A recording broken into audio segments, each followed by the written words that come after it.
మిత్రులారా, మనం ఇండియా బ్రహ్మస్థానంలో ఉన్నామన్నమాట. ఈ యొక్క డిప్రెషన్ ఎందుకు చేస్తారని తెలుసుకున్నప్పుడు ఈ యొక్క బ్రహ్మస్థానాన్ని ఆ యొక్క స్పేస్కి యాట్రిబ్యూట్ చేసినప్పుడు ఆ యొక్క ప్రకృతి అంతా ఇంట్లోనే ఉంటుంది. వర్షం కానీ, ఎండ కానీ, చలి కానీ, ఒక రకంగా ఇంట్లో ఉన్న వాతావరణం అంతా రిఫ్రెష్ అవుతుంది. అది మామూలుగా రెగ్యులర్గా జరిగేటటువంటి అంతు కాదు.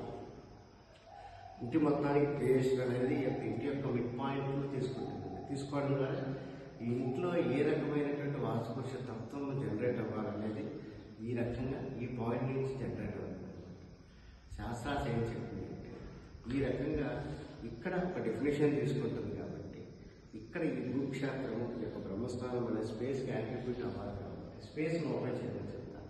ఈ రకంగా చేయడం వల్ల భూశక్తి, ఆకాశ శక్తి రెండు కొల్లాయిడ్ అవుతుంది.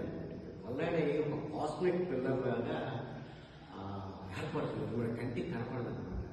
అంటే వస్తాను మన ఇంటి చుట్టూ దళ్ళు కట్టుకున్నాం. దేని చుట్టూ? బ్రహ్మస్థానం చుట్టూ. అంటే Brahman, the ultimate consciousness, the Shiva అనేటటువంటి ఆ యొక్క వాస్తుపురుష తత్వం ఏదైతే అనుకున్నామో ఆయన రేడియన్స్ చుట్టూ మనం ఇలా చక్కగా తిరుగుతూ చేయగలవాలన్నారు కదా.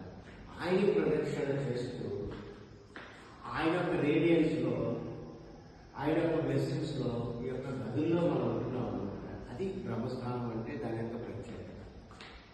సో ఇక్కడ ఆ రకంగా తీసుకునేటప్పుడు ఈ యొక్క ఇంటి యొక్క ఫ్లోరింగ్ లెవెల్ నుంచి ఈ యొక్క కిందకి ఒక పద్ధతిగా కొన్ని శాస్త్రంలో ప్రతిపాదించిన లెక్కల్ని లెక్కగట్టి చేయాలన్నమాట. ఈ ఫినిషింగ్ దగ్గర నుంచి ఈ ఫినిషింగ్ అదే రకంగా ఇది అంతా ఒక రకంగా ఒక ఈక్వల్ లెవెల్లో ఉండే విధంగా మనం చేసాము. సో చూడండి, బ్రహ్మస్థానము, దాని చుట్టూ ఉన్నటువంటిది ఎన్నర వరంట, దాని చుట్టూ ఉన్నటువంటి గదులు.